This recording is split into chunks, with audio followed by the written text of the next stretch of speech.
IRDA में enter करने के लिए राइट टाइम है कि नहीं है, और मेरे पास टाटा स्टील के अभी, क्योंकि मैंने जस्ट लास्ट वीक ही शेयर मार्केट में एंटर किया है, तो टाटा स्टील्स के मैंने 10 ही शेयर खरीदे हैं। तो मुझे अभी उसमें बने रहना चाहिए कि नहीं बने रहना चाहिए? ठीक है, इरिडा में आप एंट्री करना चाहते हैं और इस पे आप राय चाहते हैं। टाटा स्टील आपने 2 हफ्ते पहले परचेस किया है। लेवल बता पाएंगे टाटा स्टील किस भाव पे आपने लिया? 165 पे खरीदा था मैंने। जी कितना? 165। ठीक है, ठीक है। चलिए आपको राय देते हैं। आप लॉन्ग टर्म का ही नजरिया आपका, क्योंकि आपने जो सवाल भेजा है उसमें 12 से 16 महीने का नजरिया आपने रखा है। जी सर। ठीक है, ठीक है, ठीक है अंकुर, आपको राय देते हैं। गौरांग सर, जरा बताइए, नए निवेशक हैं, 2 हफ्ते पहले इन्होंने 165-66 के लेवल पे इन्होंने टाटा स्टील खरीदा है। इरिडा में ये जानना चाहते हैं कि क्या निवेश करना सही होगा, क्या इरिडा का स्टॉक इन लेवल्स पे खरीदना सही होगा? बताइए। नए निवेशक हैं तो अगर कोई बेसिक बात भी इनको गांठ बांधनी हो तो उस पर भी अपनी राय दें। ये चलाई है शेयर बाजार सबका अधिकार, उस मुहिम को रखते हुए पहले तो अंकुर जी का मैं स्वागत करता हूं और धन्यवाद करता हूं कि इन्होंने ये निर्णय लिया कि आके शेयर बाजार में निवेश करें। 2-3-4 पहलू है जहां पर मैं अंकुर जी को थोड़ी बहुत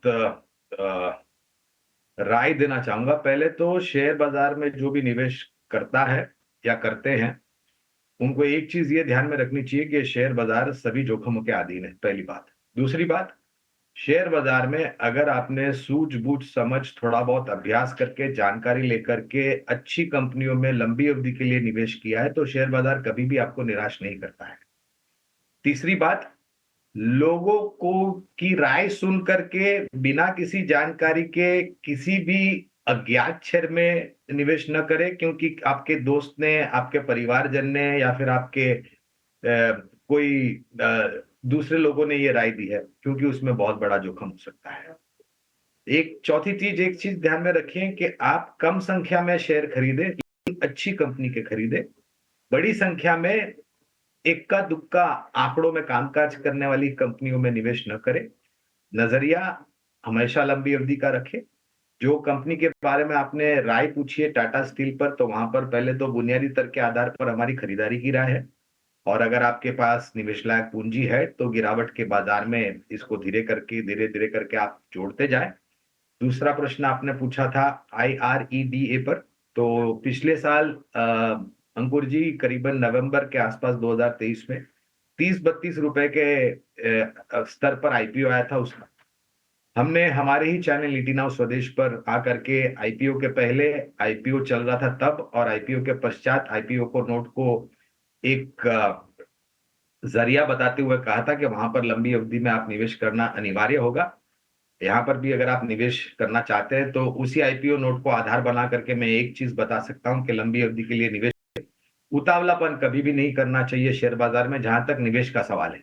और जैसे जैसे आपका निवेश बढ़ता जाता है, आपके अनुमान के हिसाब से अगर आपको मुनाफा मिलता है, तो जिस प्रकार से निवेश करना एक कला है, उसी प्रकार से मुनाफा बांधना भी एक कला है।